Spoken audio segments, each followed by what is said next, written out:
The other day, I was in a conversation with my mastermind, getting support on the vision of the World Joy Movement.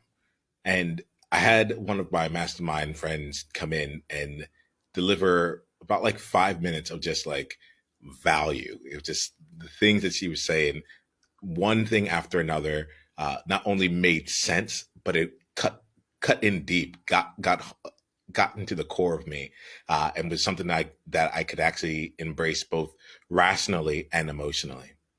And I remember going on like this roller coaster inside of me as she was really just telling me the truth as no one else had ever told me before.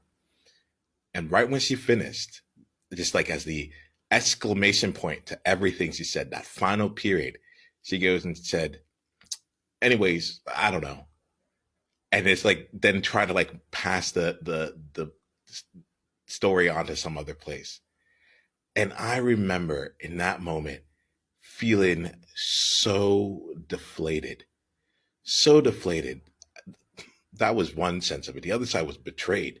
The other side was betrayed because it was like after being built up and finally getting to a place where I felt I was able to go through and make a breakthrough here, uh, she in the very last minute just pulled the rug out from underneath me and said, "But everything I had just said up until this point was probably not even meaningful." We do this to both ourselves and to others when we aren't being mindful of our word choices.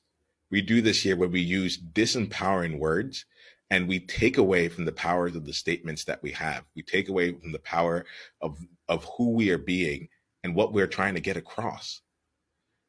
And this happens all too frequently when I meet with powerful people who, in an attempt to make themselves more palatable or to not have their power kind of overwhelm someone else, they find ways to back out of the strength of what they have to say.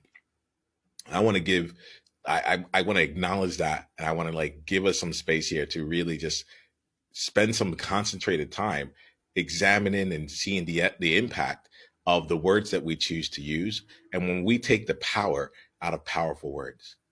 So I invite you to come and engage in a conversation with us over in the World Joy movement. You can come and be a part of it by going to beworldjoy.com and then RSVPing for this conversation. And what we'll do together here is spend some time not just looking at this from an intellectual perspective, but we'll give you some opportunities to actually speak, to be in front of strangers who don't know you and share what you truly feel. And in that process, we'll also note and denote how we show up and where we let ourselves down and we let others down by diminishing the trust and creating this barrier of uncertainty by our language choices.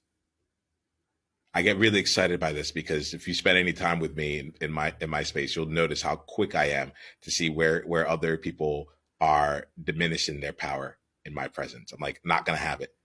Don't do it. You don't need to apologize to me unless you punch me in the face. Like, don't be sorry for expressing how you feel. Don't be sorry for expressing your truth. That is not necessary. We're going to be exploring some of these words here. We'll present some of them so you can have an opportunity to see where some of the language that you're using might be disempowering, and then you'll get a chance to explore that with several others so that you can step out of that conversation knowing how to operate in the world in a way that allows you to remain in your power while still make giving space and creating space for others to meet you in their power too, because this is not just a one-way disempowering street. This is happening all around. This is She took away power from me, or at least attempted to, when she used that language by diminishing her power. Because immediately I thought to myself, oh, if she doesn't know here, then like, can she really be someone that I can be powerful with? We've had our conversations about that since, and we've continued to grow as a mastermind and also in our friendship here. And I look at that here, and I look at the opportunities that we have as people out in the world and leaders out in the world to get into a different relationship with the power of our language.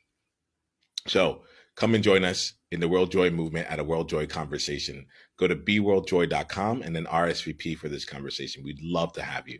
Until then, remember this: be heard, be seen, be world joy. I'll talk to you soon. It's the World Joy Movement. Yeah. What was your greatest insight from this conversation? And if you want to come and be a part of a conversation like this live, it's really simple. Just go to beworldjoy.com and come introduce yourself, and let's take the conversation to the next level, because you're there now. All right, let's play.